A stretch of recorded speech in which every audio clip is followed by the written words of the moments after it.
بسم اللہ الرحمن الرحیم۔ شروع اللہ کے نام سے جو بڑا مہربان نہایت رحم کرنے والا ہے۔ محترم ناظرین و سامعین، السلام علیکم۔ ذہین اور طاقتور اولاد پیدا کرنے کا کیا طریقہ ہے؟ بہلول دانا کے بتائے ہوئے 2 طریقے بھی بتائیں گے اور ساتھ ہی ساتھ اپنی اولاد کو بہترین انسان بنانے کے لیے حکیم لقمان کی قرآن پاک میں بتائی گئی نصیحتیں بھی بیان کریں گے۔ محترم ناظرین، اس سلسلے میں خلیفہ ہارون رشید کا ایک ایمان افروز واقعہ پیش کر رہی ہوں۔ خلیفہ ہارون رشید کی شادی ان کے چچا کی بیٹی زبیدہ سے 165 ہجری بمطابق 782 عیسوی میں ہوئی تھی۔ جان لیجیے کہ ملکہ زبیدہ اپنی خوبصورتی اور ذہانت کے سبب پورے بغداد میں مشہور و معروف تھیں۔ زبیدہ بنت جعفر وہ خاتون ہیں کہ جب انہوں نے حج کے لیے آنے والے حجاج کرام اور مکہ کے رہنے والے اہلیان مکہ کی پانی کی قلت کا مشاہدہ اپنی آنکھوں سے کیا تو انہوں نے مکہ شہر کے لیے اور عرفات کو پانی کی فراہمی کرنے کے لیے ایک نہر بنوائی تھی، اور تاریخی کتب میں اس نہر کا نام نہر زبیدہ کے نام سے جانا جاتا ہے۔ خلیفہ ہارون رشید اور زبیدہ خاتون کی شادی کے تقریباً 5 سال بعد یعنی 787 عیسوی میں اللہ تبارک تعالیٰ نے انہیں ایک بیٹے کی نعمت سے نوازا۔ انہوں نے اپنے بیٹے کا نام آمین رکھا۔ خراسان کے گورنر علی ابن عیسیٰ نے خلیفہ ہارون رشید کو ایک کنیز تحفے میں دی جس کا نام مراجل تھا۔ مراجل تعلق ہاتھ کے شہر بارغیس سے تھا۔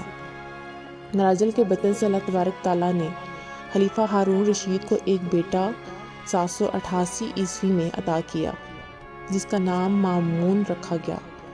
مامون کی پیدائش کے چند دن بعد اس کی ماں مراجل انتقال کر گئیں، جبکہ خلیفہ ہارون رشید نے اپنے دونوں بیٹوں آمین اور مامون کو اسلامی تعلیم و تربیت کے لیے ایک مدرسے میں بھیج دیا۔ چند سال کے بعد خلیفہ اپنے کچھ وزیروں کو اپنے ساتھ لے کر اپنے بچوں کے مدرسے میں ان سے ملنے گئے۔ راستے میں خلیفہ کو حضرت بہلول دانا رحمۃ اللہ علیہ مل گئے۔ وزیروں نے اصرار کر کے زبردستی ان کو بھی اپنے ساتھ ملا لیا اور اونٹ پر سوار کر لیا، اور اس طرح سے بہلول دانا بھی خلیفہ اور اس کے وزیروں کے ساتھ ان کے 2 بیٹوں آمین اور مامون کے مدرسے میں پہنچ گئے۔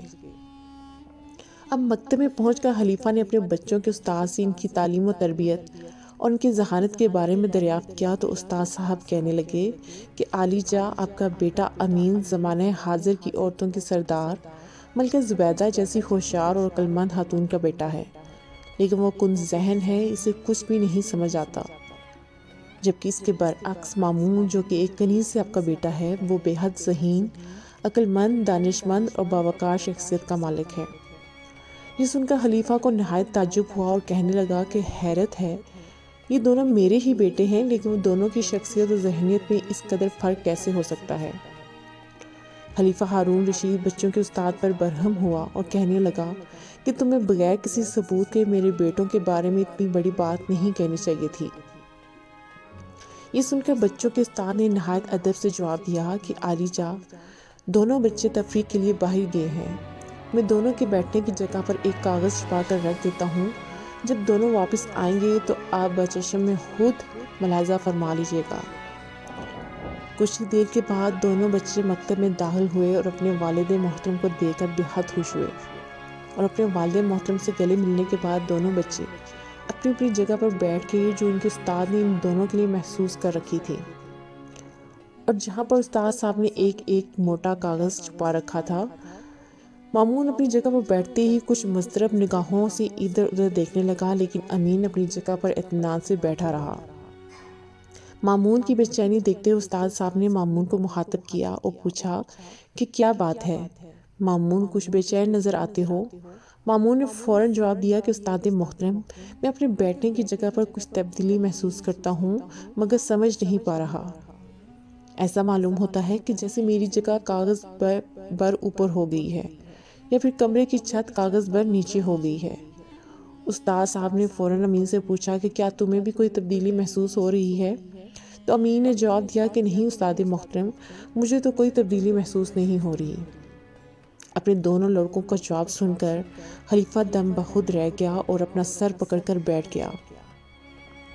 حضرت بہلول بھی یہ پورا منظر دیکھ رہے تھے۔ اب بچوں کے استاد نے خلیفہ ہارون رشید کو مخاطب کر کے پوچھا کہ علی جا اگر اجازت ہو تو دوسرے کمرے میں چلتے ہیں۔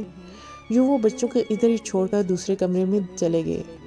اب خلیفہ نے حیرت زدہ ہو کر پوچھا کہ آخر یہ کیا ماجرا ہے؟ امین کی ماں زبیدہ عرب کی ذہین ترین عورتوں میں سے ہے اور اس کا کوئی مقابلہ نہیں، مگر اس کا بیٹا آہر بہلول جب تب سے خاموش کھڑے تھے، وہ بول پڑے کہ عالی جگہ اگر اجازت دیں تو میں اس کا سبب بیان کروں۔ ہاں ہاں ضرور کرو۔ خلیفہ بہلول کی جانب متوجہ ہوا اور کہنے لگا کہ اولاد کی دانشمندی اور ذہانت کے دو بڑے سبب ہوتے ہیں، اور خلیفہ بڑی دلچسپی سے حضرت بہلول دانا کی بات سننے لگا۔ حضرت بہلول کہنے لگے کہ اولاد کی ذہانت، پھرتی اور دانشمندی کا پہلا سبب یہ ہے کہ عورت اور مرد کے درمیان فطری رغبت اور خواہش ہو تو ان کی اولاد ہوشیار، ذہین اور دانشمند ہوتی ہے۔ دوسری بات یہ ہے کہ مرد اور عورت مختلف خاندان سے ہوں تو ہی ان کی اولاد میں عقل اور دانش کی فراوانی ہوتی ہے۔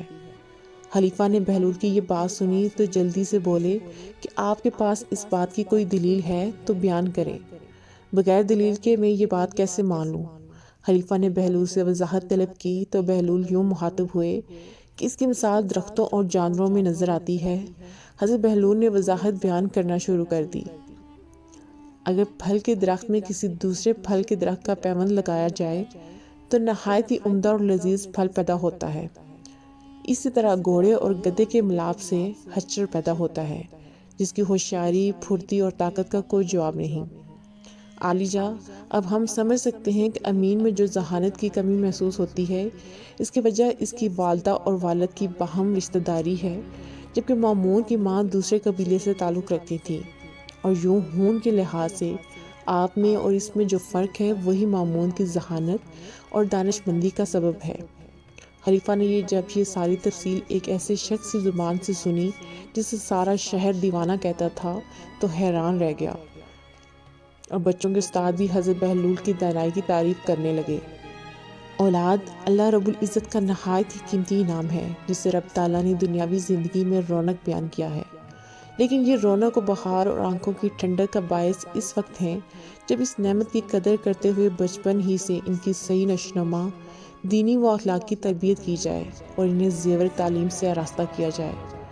اولاد کی تربیت کے بارے میں حدیث نبوی صلی اللہ علیہ وسلم ہے، کسی باپ کی طرف سے اس کے بیٹے کے لیے سب سے بہترین تحفہ یہ ہے کہ وہ اس کی اچھی تربیت کرے۔ حضرت لقمان نے جو وصیت اپنی بیٹی کو کی تھی، اللہ جل شانہ اسے قرآن کریم میں بیان فرماتے ہیں کہ حضرت حکیم لقمان نے اپنے بیٹے کو نصیحت کرتے ہوئے کہا کہ اے بیٹے، اللہ کا شریک نہ ٹھہرانا، بے شک شرک بڑا بھاری ظلم ہے۔ حضرت لقمان نے آگے فرمایا کہ اے میرے بیٹے، اگر کوئی عمل رائی کے دانے کے برابر ہو تو بھی اسے معمولی نہ سمجھنا، وہ عمل کسی پتھر میں ہو یا آسمانوں میں ہو یا پھر زمین کے اندر، زمین کی تہہ میں چھپا ہوا ہو، اللہ تبارک تعالیٰ سے ظاہر کر دے گا۔ بے شک اللہ تعالیٰ بڑا باریک بین و باخبر ہے۔ اے میرے بیٹے، نماز قائم کرو اور اچھے کاموں کی نصیحت کیا کرو اور برے کاموں سے منع کیا کرو، اور جو کچھ پیش آئے اس پر صبر کیا کرو، بے شک یہ صبر ہمت کے کاموں میں سے ہے۔